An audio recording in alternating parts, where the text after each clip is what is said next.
नमस्कार विद्यार्थी मित्रांनो. तर आज आपण सरासरी हा घटक बघणार आहोत. सरासरी म्हणजेच ॲव्हरेज. ॲव्हरेज हा घटक म्हणजे स्टॅटिस्टिकचाच भाग आहे.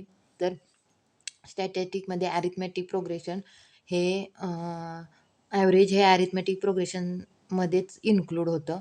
तर बघा, त्याच्यामध्ये आपण क्रमागत नैसर्गिक संख्या म्हणजे विस्तारित अंडरस्टँडिंग बेस स्वरूपात आपण हे पाहणार आहोत.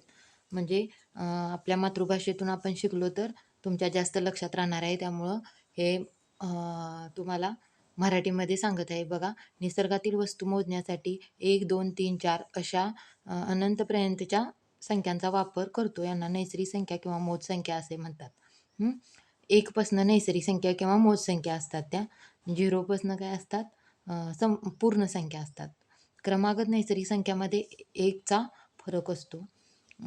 बघा, एक्स पुढली संख्या x अधिक 1, x अधिक 2 म्हणजे 1 ते 100 पर्यंत क्रमागत ज्या संख्या आहेत त्याच्यामध्ये कितीचा फरक आहे? 1चा फरक आहे. क्रमागत सम किंवा विषम संख्यामध्ये कितीचा फरक असतो? तर 2चा फरक असतो. आता क्रमागत सम नैसर्गिक संख्या बघा, 2चा फरक असणार आहे. क्रमागत विषम नैसर्गिक संख्यामध्ये पण 2चा फरक असणार आहे. आता त्याच घेतलेल्या आहेत सम विषम संख्यासुद्धा, एक्झाम्पल जस्ट म्हणून.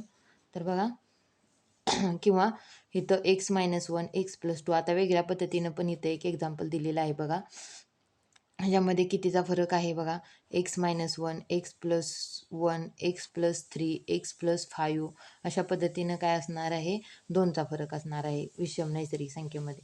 क्रमागत संख्यांची सरासरी आता कशी काढायची? क्रमागत नैसर्गिक संख्यांची सरासरी, तर त्यासाठी एक सूत्र आहे. काय सूत्र आहे? n कंसात n अधिक 1/2 अशा पद्धतीनं काय करायचं आहे? क्रमागत संख्यांची सरासरी. आता तीच आपण अरिथमेटिक प्रोग्रेशनमध्ये काय एस एनच्या स्वरूपात लिहितो. एस एनच्या स्वरूपात काय लिहितो? बेरीज एस एन. क्रमागत संख्यांची सरासरी नैसर्गिक संख्यांची बेरीज. बेरीज ही एस एन असते. S N is equal to काय आहे? Formula n/2 into T1 plus T2. T1 म्हणजे टर्म असतात. T1 म्हणजे फर्स्ट टर्म, TN म्हणजे सेकंड टर्म. आता बघा, हे 2 फॉर्म्युले सारखेच आहेत, फक्त हा एस एनच्या स्वरूपात आहे आणि हा कुठलाही फॉर्म्युला तुम्ही आता हा अशाच पद्धतीने लिहिलेला आहे. एन आणि n/2 कॉमन काढलेला आहे. T1 plus TN. T1 हा ही टर्म n आहे, TN टर्म. अशा पद्धतीनं हा काय फॉर्म्युला, हा किंवा हा दोन्हीपैकी एक तुम्ही पाठ करू शकता.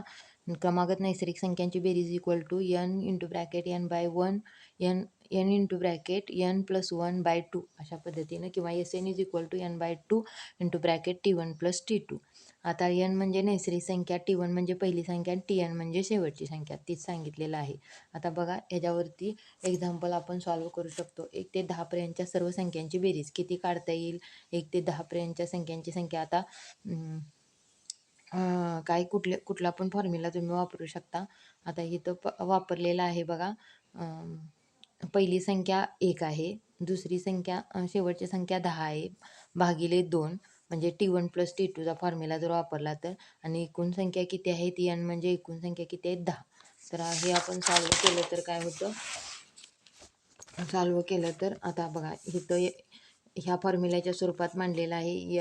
n इंटू ब्रॅकेट n+1/2 किंवा S N is equal to, उत्तर तेच येणार आहे, n/2 into bracket T1 plus T2. आता n म्हणजे 10 आहे, पहिली संख्या 10 आहे, प्लस n1/2. आता इथं पण तसंच आहे, n 10 आहे, T1 काय आहे? 1 आहे, शेवटची संख्या 10 आहे, /2 आहे, असं उत्तर 55 आलेलं आहे. 11×5=55. 10 एक 11 कंसातला आणि 2×5=10. 11×5=55 हे उत्तर आलेलं आहे. अशा पद्धतीने बरीच एक्झाम्पल आहेत. जर तुम्ही सरावासाठी काय करू शकता? सोडवू शकता. अशी एक्झाम्पल तुम्ही सोडवू शकता.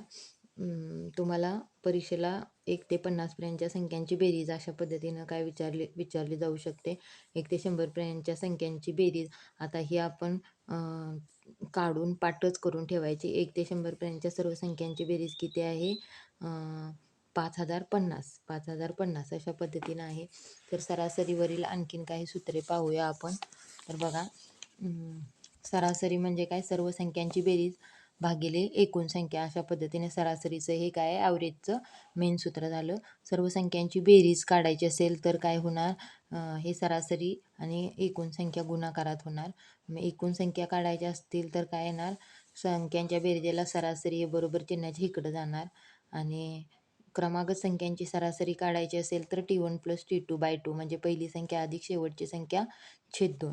अशा पद्धतीनं सरासरीवरील आपण एक्झाम्पल या सूत्राचा वापर करून काय करू शकतो, सोडवू शकतो. थँक्यू.